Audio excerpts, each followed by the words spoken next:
things aren't looking good. Things are not looking good for All Elite Wrestling. I'm not here to sugarcoat it. I'm not here to pretend like everything is great. I don't work for Tony Khan. I'm not Tony Khan. I'm going to call it like it is. I don't know what happened. I don't know what needs to be done specifically to get them out of this rut.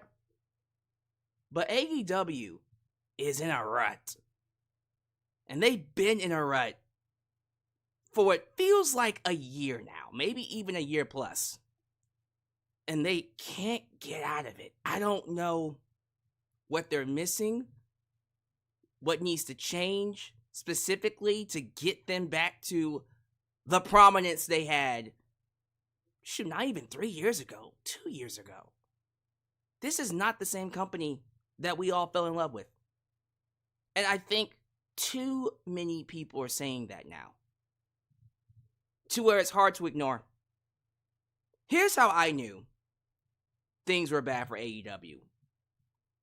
Today, before Dynamite aired, because it usually airs for me at 7 p.m. Central, I was on my PS5. I saw the clock. The clock said 6:30. That's where I go, well, gotta get ready for Dynamite. And usually, when it's time to get ready for Dynamite, I'm excited. Back when I was like a big AEW fan, I was like, here we go. Oh my God, the best show on television when it comes to professional wrestling. Right? There used to be a time where I was excited for Dynamite. Now, it's 6:30. I go, oh, crap, I gotta get ready for Dynamite. That's not good. That's never good. When I go, ugh, well, people are expecting a review. Let me go ahead and watch it. That's never a good sign. I shouldn't be feeling that way. It shouldn't be a chore for me to watch Dynamite. But that's where we are right now. It's a chore now. The excitement, the energy, the magic, it's not there. As I was watching this show, for a good portion of the show, I felt nothing. Yes, the wrestling was good, but I felt nothing. I was just watching men and women wrestle each other. Not investing, no investment in the storylines. Just watching a show. And what really was telling was the energy of the crowd.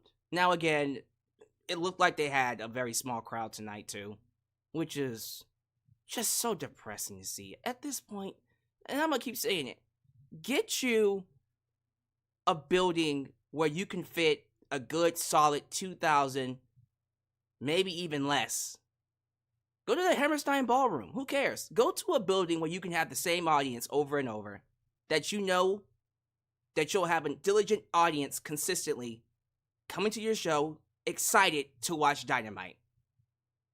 Because these low energy crowds are killing Dynamite. It's killing AEW overall. I don't want to wait until a pay-per-view where we get a sizable crowd for these shows to feel special. But tonight was one of those crowds where they were pretty much dead. It was depressing. Yes, they were loud for the typical baby faces, Adam Cole, Swerve. But for the most part, I'll give you a big example of it. Britt Baker was on tonight's show. Crowd barely reacted to her. They were dead for Britt Baker. That shocked me. And I always see Britt Baker, and I still see Britt Baker as one of AEW's top talent, biggest stars. She shows up, the crowd gets excited. She sells seats. The crowd was dead for her. That was telling. That's how you know things are wrong. When the crowd is dead for Britt Baker. So, I was watching the show, and I already just figured that it wasn't going to be mostly anything worth watching or worth talking about. And I just resigned myself to the fact that, you know what? I don't even have to do a video on it. I don't even have to do a review. Here's why I'm up here. Here's exactly why I'm up here today talking about this show. There were 2 segments, 3, matter of fact, that made me go, there's still some hope. One segment wasn't even all that big, and that was Harley Cameron and Mina Shirakawa. Now, Harley Cameron is somebody that I feel should get a lot more TV time. Just put her on TV because, screw it. You don't even need a storyline for her. I just want her on my television set. So when she did that segment with Mina Shirakawa, I said, that was fun. That wasn't too bad. And by the way, them shaking their breasts at each other might be the best part of the show. I'm just saying. Just saying. So that was something small that made me go, okay, that was fun. Then I saw Lio Rush versus Swerve Strickland, and I went, okay, Lio Rush is getting more TV time. That makes me happy. I've always felt like Lio Rush was so underutilized in WWE. He was utilized well on NXT, but on the main roster, horribly misused. As much as I like him as the manager of Bobby Lashley, you could have done better with Lio Rush. So, seeing him get a lot of TV time, and I mean a lot of TV time on AEW, makes me very happy. And that made me go, you know what? That's fun. That's good. Of course, the Hurt Syndicate is easily the best thing. We'll talk about them in a second.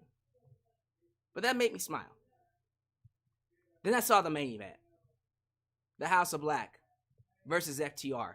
And look, going into the match, I just resigned myself to FTR winning. I said, well, FTR is going to win this. They go to the pay-per-view and not win the tag titles, right? No. First off, the match was great. But the House of Black won. And I said, wait a minute. The House of Black won a main event match on television? Now, some of you just went, okay. Do you know how rare that is? Do you remember the last time the House of Black won a main event on Dynamite? Exactly. It's been a minute. That was great. That made me happy. Because one of the things that was pissing me off, that has been pissing me off about AEW, is how much they have been missing the boat on the House of Black. And seeing them win tonight, and also seeing that Julia Hart's coming back, put a smile on my face. Because now I'm starting to think, okay, are we actually getting ready to start featuring them as the hot commodity that they are? Because that's going to be something I want to watch. By the end of the show, there was a side of me that's, again, I'm not going to ignore how everybody feels about Dynamite. I did a poll before coming up here asking people how they feel overall about AEW. A good percentage of that poll was, it sucks and I don't care. Matter of fact, I have it right here. We are at 68% of voters say that they don't care. It's not a show that they care about or watch. And that's not good. That's not good. And I get that. I understand that, and I want to be sure what I say is not overlooking at and trying to be Mr. Positive here. And that's not something I want to do. But when I saw what they did tonight, there was a side of me that's like, man, there's still hope. There's still hope. Maybe they can still turn a corner. I love that Konosuke Takesita is getting more television time. I love seeing Adam Cole back on my television set. You want to be positive. You want AEW to find a way out of this rut. But when you look at the top storyline with Jon Moxley and the Death Riders, they're the Death Riders now, and you see it going absolutely nowhere. I'm sorry. This is the second time they've tried a takeover angle. The first was with the New Elite, now it's with Jon Moxley's group, and it just absolutely bombed. It's going nowhere. Because, once again, we don't know why they're doing what they're doing. Oh, well, Jon Moxley's doing it because he's trying to light a fire under AEW's ass. Why? Well, he explained it to you. I'm so sick of that. Why should I care is the real question. Because I don't. It's lame. And maybe that's why I was hoping Shane McMahon would be involved. And Shane McMahon, and he might still be, but I'm hoping Shane McMahon is involved and he's pulling the strings behind scenes. And he comes out and he's the reason why the Death Riders exist. And of course, we go into whatever Shane McMahon's version of AEW is versus Tony Khan's AEW. And that would be something interesting. Because that at least would be something I would want to watch for. In my head, that is more entertaining than what they're giving me. And the problem is, a lot of times, we as fans, we like to fantasy book stuff ahead of time, and what we get is not as entertaining. What usually should happen is whatever you're doing should be better than what we're fantasy booking. That's how it should be going. But it's not. All these guys are doing, the Death Riders are just coming out and attacking people. That's all they're doing. That's it. No rhyme, no reason behind it. They're just attacking people. And now I'm supposed to care about Orange Cassidy, who, listen, I was hoping they would take his character in a new direction. Ain't nothing different about his character. It's just Orange Cassidy in black. Here comes the man in black. That's it. He's just Orange Cassidy in black. Whoa. But they want me to root for him to beat Jon Moxley for that world title. They have a better shot of making me want Darby Allin win that world title, which I think is the ultimate goal. But that's going to be stretched out for long-term storytelling. You can tell. Orange Cassidy versus Jon Moxley is just a step towards Jon Moxley and Darby Allin. I don't know what else they're trying to do with this story. With this Death Riders AEW takeover. It's already, in my opinion, dying a slow, painful death. And I'm at the point now where, let's get to it, Junior. Let's wrap this up. Let's get to something else more interesting, which in this case is the Hurt Syndicate. And the Hurt Syndicate just works so goddamn well. It's natural storytelling. You got MVP talking to all the black wrestlers, giving them his card, and you're seeing that transpire throughout all the shows. You're seeing people like Max Caster slowly turn heel. He's shifting into a new character, while Anthony Bowens is still Scissor Me Daddy, you know what I mean? But you're seeing Max change, and it's affecting the relationship with the Acclaimed. And you're like, ooh, I want to see where that goes. You see Lio Rush, who's slowly but surely becoming more dark. He's starting to cheat a little bit more because he's losing too much. And he's considering joining the Hurt business, the Hurt Syndicate, excuse me. And you're like, ooh, I want to see where that goes. You still got their relationship with Mercedes Moné. You got them keeping an eye on Ricochet. Ricochet is like, hey, I mean, we have a history, and they're being kind to him. See, little shit like that keeps me watching. It's just little gems. They give you just a little bit to go, all this stuff I don't give a shit about, but I'm going to watch for that. The Hurt Syndicate is carrying AEW today. And I hope they do add some new members. They will. Because I would think they have to. They have 3. They would need to add maybe 2. Yeah, maybe 2 more. I'm thinking Mercedes Moné and Probably Lio Rush. Or Powerhouse Hobbs. They haven't talked to him yet. They will, though. They better. I'll be pissed off if they don't talk to Powerhouse Hobbs. Now that he's back, they better talk to him. They better talk to him. They will. I promise you they will. But that's something I want to see. And that's natural storyline building. We're over here giving the world title to Jon Moxley. Fuck that. Give it to Bobby Lashley. And let him run amok with it. Matter of fact, give Shelton Benjamin some belts too. And I said some belts. Not a belt, but some belts. Make this a monster group. This is your monster group right here. The Hurt Syndicate, that's your monster group. Have them run through everybody. Build them up, build them up, build them up. Make Bobby Lashley your Brock Lesnar. And then have a babyface come up and tear him down. Because whatever they're doing with Jon Moxley right now, this Death Rider storyline, unless Shane McMahon's involved, I do not give a fuck about it. I just do not give a fuck. I'm not invested. And that's the primary storyline. And they gotten to a point with me where they're doing bait and switches now. Where apparently tonight, Jon Moxley was supposed to take over the TBS station. Like the entire TBS station. It was going to be this new, never before done segment.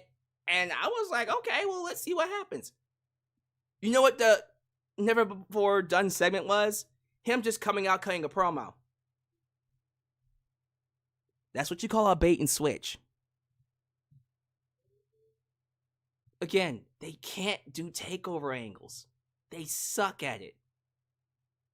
It doesn't make any sense whatsoever, and people do not care. They just don't care. And that sucks. It sucks when you look at the people involved. Pac, Claudio, Moxley. I like Wheeler Yuta.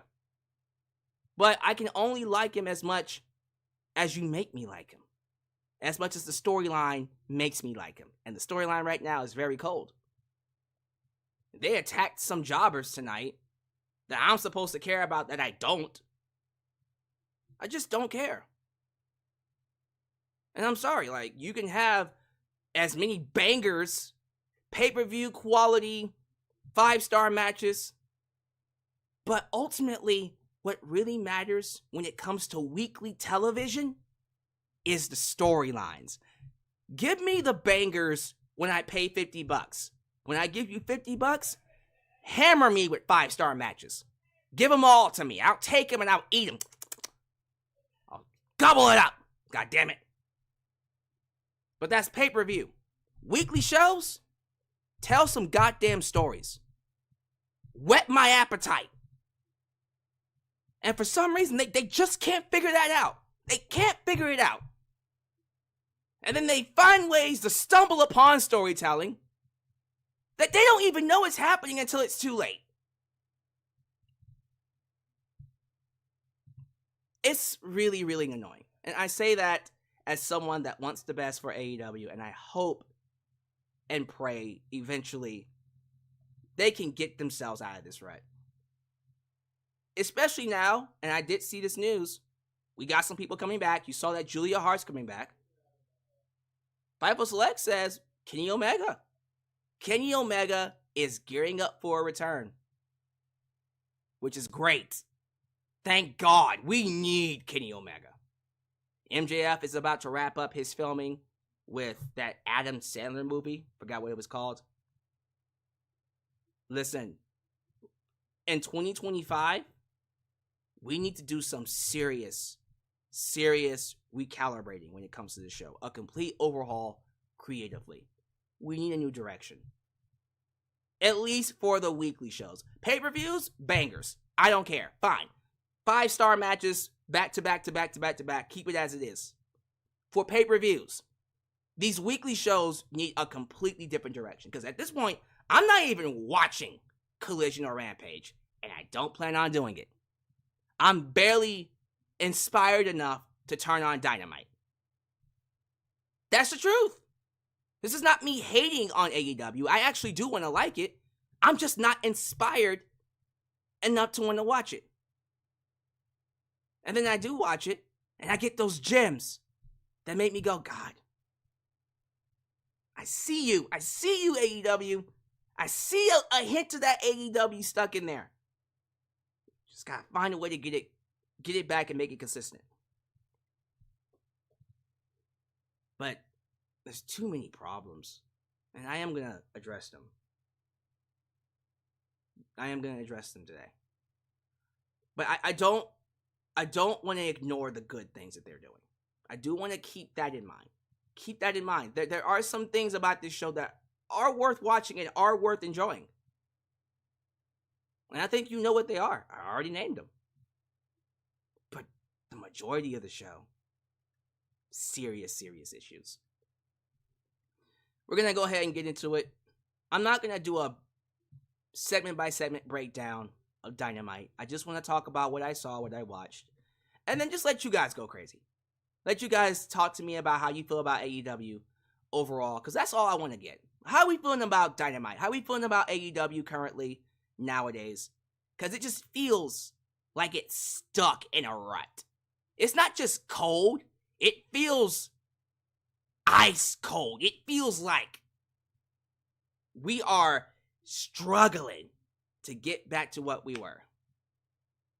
And that seems to be the overall consensus. I'm looking at the poll again. Let me check a look at this poll that I posted before I even went live.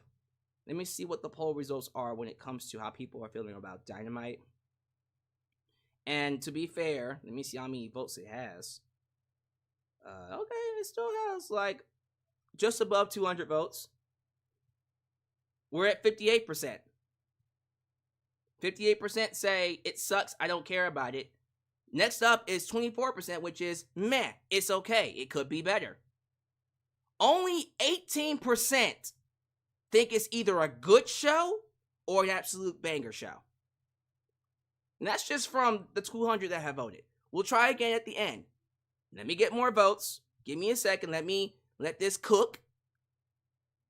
And then we'll see what the actual number is at the end, but it doesn't feel like people care. But let's get right to it. Thank you all so much for watching me. As you guys file in, I want you to do me a solid favor. Like the video, subscribe, and click that bell to catch all my content when it comes out. Wow, you're at it. Help expand the brand by doing the following things. Join the membership. Click that join button and get the opportunity to request a video of your choosing, whether it's a live reaction, a hot topic, or a review, past, present, or future. Also, don't forget to give thanks. Hit that super thanks if you would like to donate. After the fact, you can. Also, like me on Facebook, follow me on Twitter, just Alyx Central. Give me a follow on Instagram, give me a follow on Spotify, give me a follow on Cameo, give me a follow on Threads, follow us on Discord, and give me a follow on TikTok. For I am the tickest of the talkist. Donate using PayPal, Patreon, Cash App, Venmo. And yes, Super Chats are officially on. You can donate at any point in time during the broadcast to get your thoughts played live on the air. Email me at justAlexAsWorld@gmail.com for business inquiries, just to say hi. Get yourself a t-shirt, Pro Wrestling Tees and Teespring. Are you a Just Alex guy? Then join the club. Get you an I'm a Just Alex guy t-shirt. Wait for it. Hot off the press. Also get you an old school Deluxe Man t-shirt. Get you a new school Alex's World t-shirt. And many more t-shirt designs coming your way. So join the cause. Expand the brand today, right here in Alex's World. I want to thank the lovely people over at Mint Mobile City. We had nation. We had country. Now you got city. For partnering with me on this lovely video. Mint Mobile is here to give you a sweet deal on their mobile plans. Think about how much you pay for your mobile service. Great quality.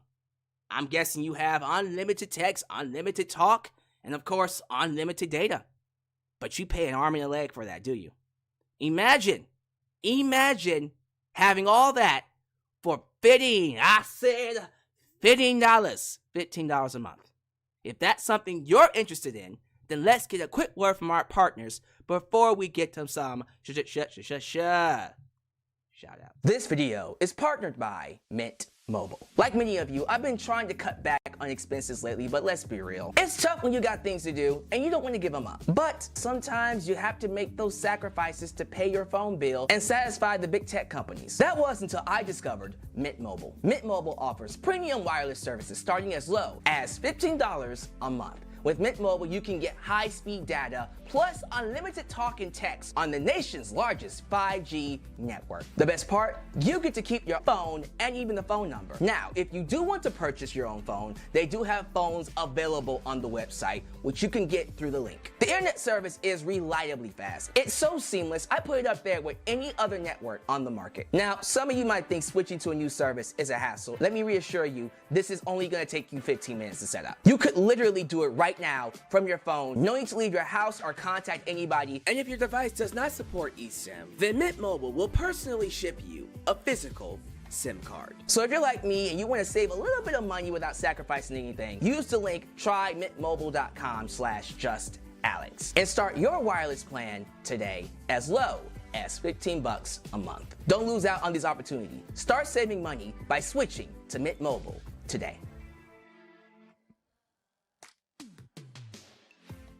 Thank you all so much for being here. You know how this works.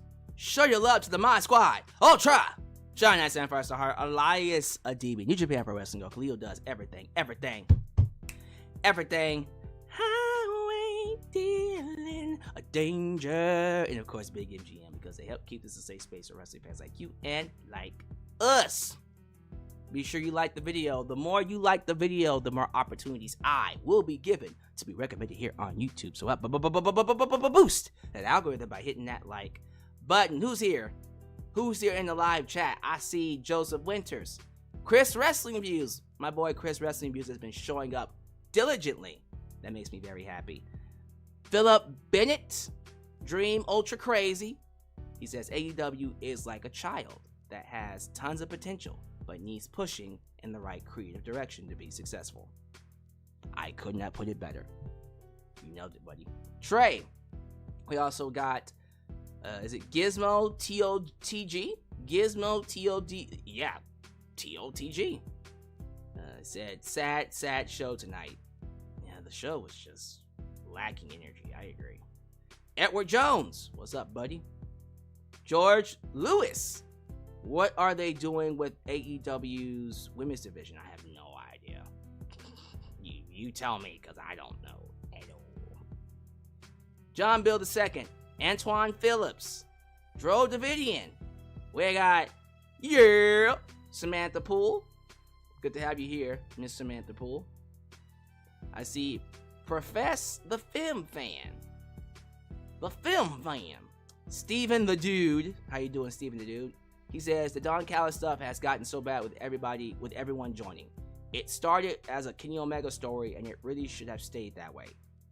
Honestly, yeah, you're absolutely right. It hasn't been the same. Even with Chris Jericho getting involved, it just hasn't been working. Extreme Sonic the King, what's good? I'm listening to this tomorrow, so I have something to listen to while I'm driving. All right, man. Well, thank you for showing up. Leave a like as you go out. Samantha Poole, the only part of the show I like was the Will and Fletcher segment, and that's it. That was a solid promo. I just don't care. I just don't care. Overall about the match or the feud. I just don't. They need to do a little bit more to get me to care. Let's do one more. No, let's do a couple more. We got 412 Flame, Aaron Teagle, and Noel. We are getting into the Christmas season. Well, good to have you here, Noel. And you know what? Yeah, let's go ahead and move on. I'd be here all day calling people out. Thank you all so much for making me a part of your day. Again, leave a like, get your donations in. Next Saturday will be AEW Full Gear. Now, some of you just went, wait, there's a show next Saturday? I said, I know. Did you know that? Because even I forgot about that. Yeah, the show's next Saturday. What are we going to do? What are we going to do with this company? All right, AEW Dynamite was live in Bridgeport, Connecticut, not Stamford, Connecticut. Some of you might have been confused when Swerve Strickland said Stamford. We know where his mind's at right now. No, Swerve, it's not Stamford. It's Bridgeport. That botch was bad. And the crowd let him know immediately. I was actually very upset that he did not call it out. He didn't correct himself. Why didn't you correct yourself, Swerve? You should have corrected yourself immediately, but he didn't. It's bad. But it is what it is. So Bridgeport, Connecticut, they were live in the Total Mortgage Arena. And it says here there was around 2,700 people. A little bit under 3,000. Do I dare see how many people fit in this arena? Fuck it. We here. I said I would look it up. So, Total Mortgage Arena. Let me look at capacity. It seats. Okay, it's a bit of a small arena. 10,000. But they only fit like 3,000 in there. I mean, look, I'm going to be honest with you. I would rather they do buildings like this than get a 20,000 arena, 20,000 seat arena, and do 2,000. So they got about a little bit under 3,000 in a 10,000 seat arena. I would rather see that than anything else. I don't know though. That's the crowd was not there tonight. That was just not a good crowd. But do more shows like that. Do more shows in smaller arenas, because I think that would ultimately be good for the show. Seriously. Like I said, I'm not going to go segment by segment. I just want to talk about a few things. So they opened up with this tag match. Hangman Page Christian. The Bang Bang Gang. You had Hook get involved. Take out Nick Wayne to distract Christian. But Christian and Hangman still won, because Hangman pinned Juice Robinson. I don't like the fact that we're doing a rematch between Jay White and Hangman Page, and it's just a match. No stipulation. They're just doing another match at Full Gear with no stipulation to it. That makes no sense. Can we at least get, I don't know, last man standing? Falls count anywhere? No DQ? It's just another match between the two? That just seems lazy. You're supposed to escalate the feud. This just feels like it's spinning its wheels. I don't like it. And this is how you kill people's momentum. Hangman Page had all the momentum in the world coming off of that win against Swerve and All Out. And even I was saying, y'all might want to put the belt on him. Like, real talk? Bryan Danielson was champ. I said, well, who better to retire Bryan Danielson than Hangman Page? And then you set him up to fight Swerve again down the line. They didn't do that. They went with Jon Moxley. Hopefully for a good reason. But Hangman is stuck in limbo. And Swerve is back. Now fighting the Hurt Business, the Hurt Syndicate. Wow. I don't like it at all. I hate it the more I think about it. And I'm not saying I'm against him fighting Jay White, because I like Jay White. I don't know if I like Jay White as a babyface. I'm going to give it some more time, but I like Jay White. So let's see. Let's see where they go with it. I just don't understand, why do another match if you're not going to escalate the feud? Why don't they have a stipulation? I'm just asking the questions here. That doesn't make any sense to me.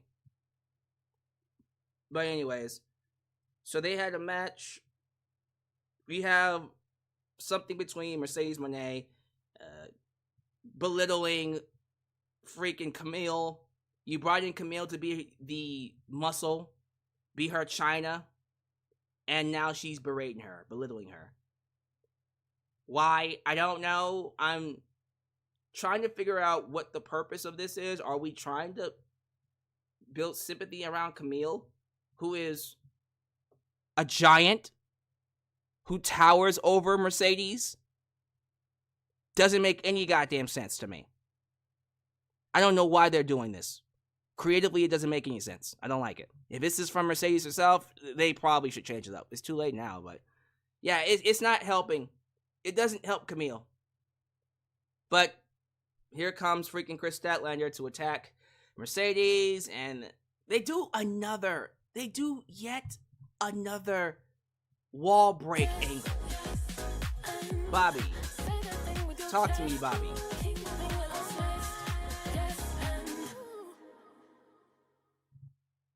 At this point, Jamie Hayter would be better off going to WWE. She has done everything she could possibly do in AEW.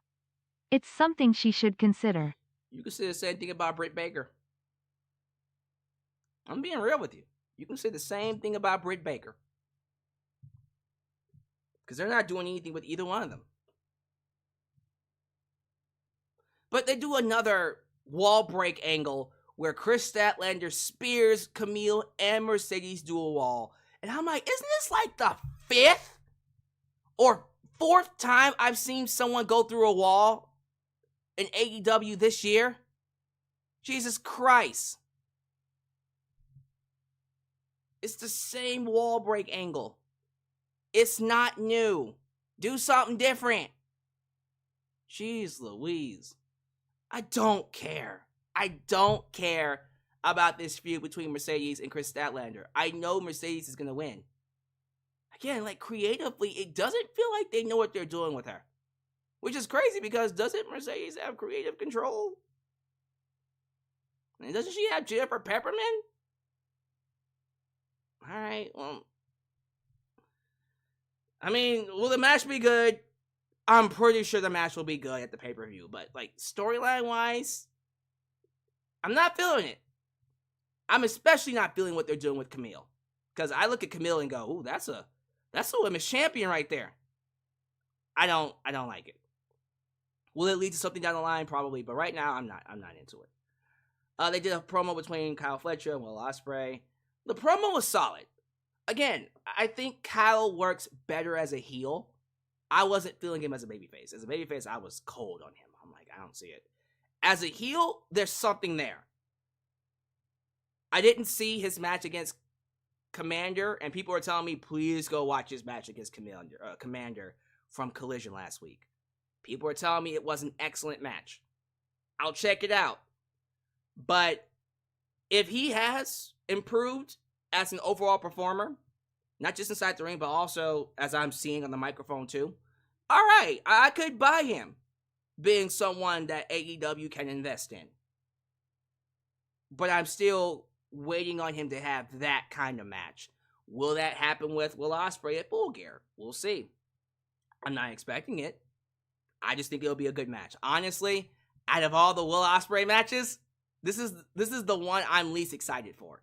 And I have been hyped for every match he's had so far in AEW. I loved his match against Konosuke Takesita at Revolution. Loved his match against Bryan Danielson at Dynasty. Loved his match against freaking Swerve. Loved his match against MJF, both of them. And I loved his match against Pac. And I loved his match against Ricochet. So it's like, he kicks it out of the fucking park. He hits it out of the park. He scores touchdowns. This is the one feud where I'm just kind of like, I don't care. I don't care. And that's sad. Because I think the match is going to be great. I just don't give a fuck. I don't care. They're not doing a good job of making me care about anything they're doing with the Don Callis family. Which sucks, because they have a lot of good people in there. So they're doing this thing, they're talking about their history, and Kyle Fletcher living in his shadow, and Kyle Fletcher thinking he's better than Will Ospreay. Will Ospreay says, I have been the best before I even got here, and you will always be in my shadow. And then Don Callis family comes out to jump Will Ospreay, but surprise, surprise, Will Ospreay has his friends, and then there's a big brawl. I don't give a fuck. That happens. What's next? I think the next thing that happens is,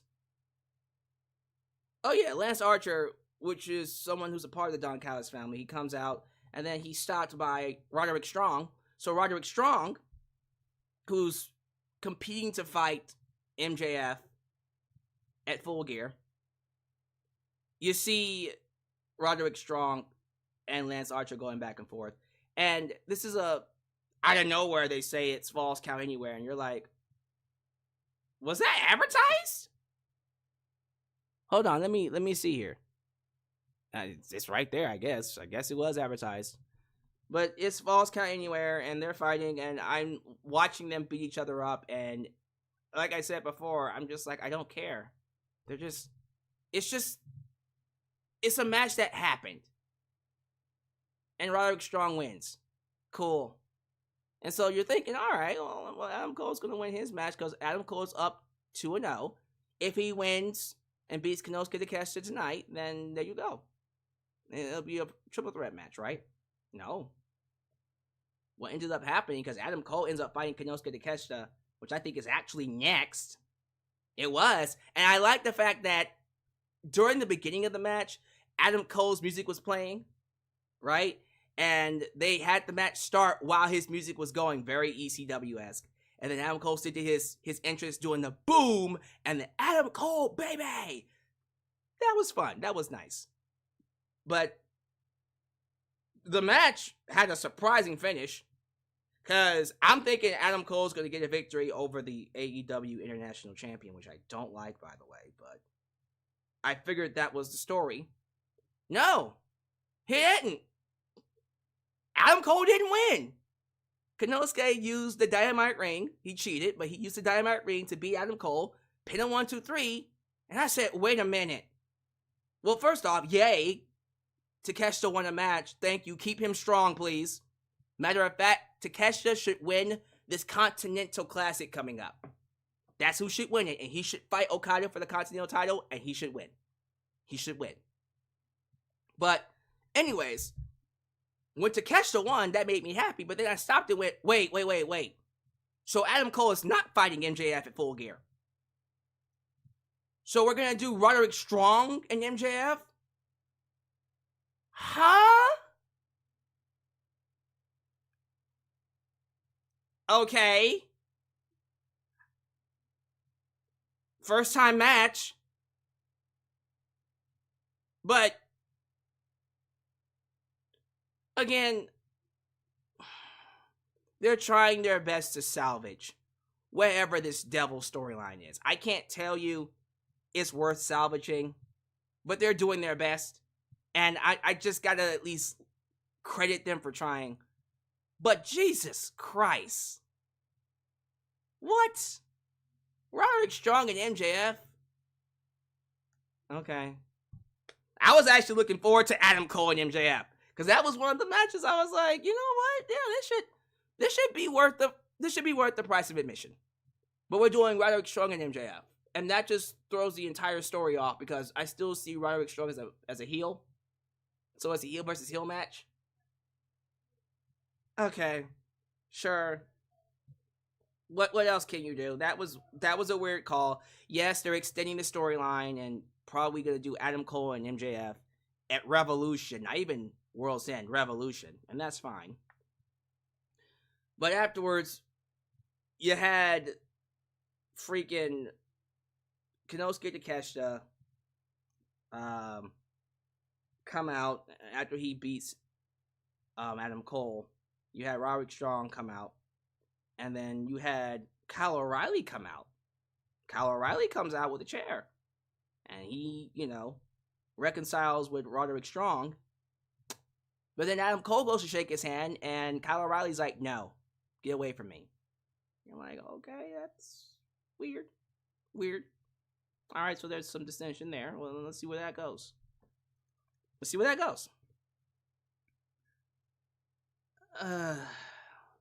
Let them do what they gotta do. Maybe they can make that work somehow. The Death Rider stuff. I'm gonna keep this short and sweet. I don't care. You had Jon Moxley go out there, and they beat up JD Drake. Oh my God, poor dude. Again, it's like, why are they going after jobbers? JD Drake? Okay. So they beat up JD Drake. Moxley gets on the microphone, talks about Orange Cassidy and how he doesn't stand a chance. He's going to brutalize him. He's going to beat his ass. I just don't give a fuck. Orange Cassidy comes out and says, AEW is my home, and you are carrying the one thing that represents AEW, blah, blah, blah, blah, blah, blah. I don't care. AEW World Title holds the power. And then they go to fight. And as you can imagine, they fight all over the building. And all of a sudden, Darby Allin gets involved. They start attacking Darby Allin. And it goes like literally all over the building to the parking lot. There was a spot where Darby tried to get into their truck, and Claudio literally carried his ass back to the garage door, and then Giant swung him into the garage door, which was awesome. I like that. But yeah, you're like, y'all, it's just them fighting. They're just attacking people. I don't know what's happening. It's just something that's going on. It's just a thing that I don't care about. Speaking of not caring, Chris Jericho and this stupid ass learning tree, and them talking about fighting Tomohiro Ishii in 2 weeks for the ROH title on Dynamite. Jesus Christ almighty. Well, the crowd at least reacted to Chris Jericho. They did not react to Dr. Britt Baker, DMD, which shocked me. Now, to be fair, she is fighting Penelope Ford. Penelope Ford is getting a lot of TV time now, which, alright, I mean, you talk about someone that people don't care about. I think Penelope Ford is a great in-ring performer, but she has nothing interesting about her whatsoever, besides the fact that she's cute, and she's very attractive. I think I can admit that. We can all admit that Penelope Ford is very attractive. But she's cold. No one gives a fuck about her. We all see her as the person that makes everybody else look good. So Penelope Ford is taking on Britt Baker. And Britt Baker just wins clean. The crowd doesn't care about the match. It just happened. And then afterwards, Serena Deeb comes out. Alright, and what is this? And then she looks at Britt Baker, and then that's it. And you're like, oh, Jesus Christ. Oh, my. For the love of God, do something interesting. Do something interesting with your top talent. This is Britt Baker. Come on. Britt Baker. You got nothing for Britt Baker?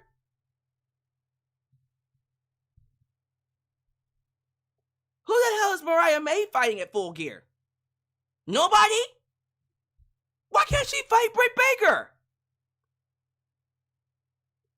Or Jamie Hayter? We'll get to her in a second. Whatever. Britt Baker is gonna feud with Serena Deeb because Tony Khan, LOL, easily the best part of the show. One of the best parts of the show, at least. Mina Shirakawa came back. Yes, we all love Mina. She's interrupted by Harley Cameron.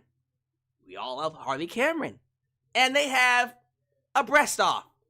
They just start shaking their breasts at one another.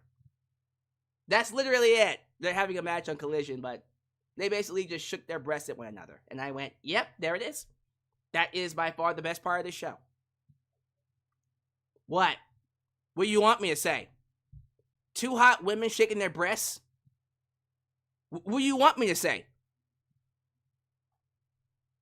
Boobies! Puppies! Where's Jerry the King Lawler? Puppies! Lio Rush versus Swerve Strickland. Oh my god, thank God. Oh, something I actually liked. Oh god. I'm so happy Lio Rush is getting TV time. If Lio Rush was not getting TV time, I would absolutely hate this show.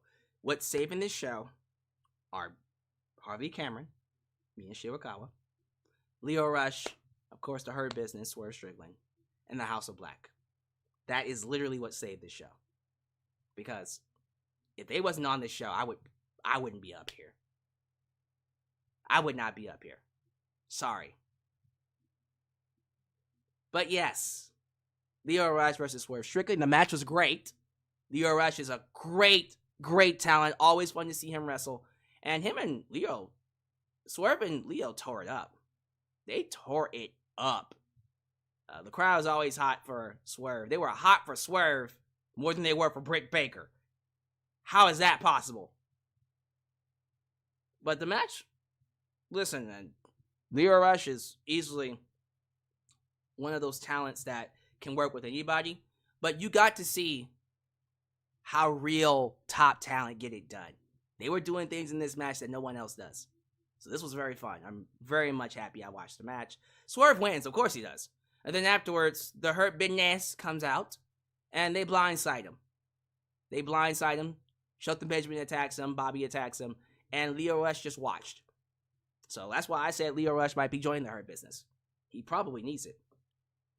So just more hype for Shane Strickland, and Bobby. That was fine. And then the main event, right? I'm skipping ahead of something. Oh, Jamie Hayter. Jamie Hayter is about to announce she's come back for one thing. She's coming back to take the screen goes black. And Julia Hart shows up. Julia Hart is returning. And it's looking like, and based off of the video, it's looking like she's going to be a babyface. Because the House of Black are babyfaces. So, a babyface Julia Hart?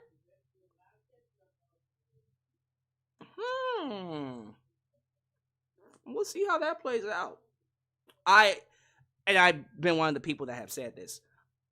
I am blown away by how much Julia Hart has improved since she first got here. Because when she first got here, she was a cheerleader. And then she became a part of the House of Black, and it was like she became a completely different wrestler. And her improvement has been astonishing. She is fantastic. She is great. And so, maybe I'll be into her as a babyface. I wish her and Sky Blue were coming back, but Sky Blue's still injured, so we won't see her for a while. But yeah, that's great. What about Jamie Hayter? Huh? Or are we just gonna ignore Jamie? Is she just not something important? I come back for what? Blank screen. Is that how we're doing Jamie Hayter, Tony? Some of my bitch. Main event was a continuous match for the tag team titles. Great main event, FTR versus the House of Black, and the House of Black win. And a great match against FTR. Clean. Thank you. Oh my God, the House of Black are getting pushed now. Win all the belts. Give them all the belts. I wish it was Buddy Matthews and Brody King so Malachi Black can go after Jon Moxley. But I'll take it. Brody King and Malachi Black. I know they're not going to win the tag team titles, but they're getting a spot on pay-per-view. That, to me, is amazing. That makes me happy. And I'm excited about that. You can't go wrong with more TV time for the House of Black. So, as I said, and I do want to get out of here. I'm not going to do a post-show hangout. I'm just going to get out of here, y'all, because I'm tired. But there's still some hope. There's still glimpses of gems on AEW. I'm not going to say all hope is lost. But God damn, they got to figure it out. They better figure this shit out. Because it ain't working, bruh. It ain't working. The crowds are dead. The excitement is gone. You have the roster. You just have to utilize them properly. So I hope they figure it out. Thank you all so much for watching. Do all the YouTube things. Like the video, subscribe, and click that bell to catch all my content when it comes out. Follow me on social media, Facebook, Twitter, Instagram, TikTok, and donate using PayPal, Patreon, Cash App, and Venmo. Let's hope AEW figures it out. But until next time, I will catch you guys in my next video right here in Alyx's world. The place it is, was, and forever will be a safe space for wrestling fans like you. Oh, when you're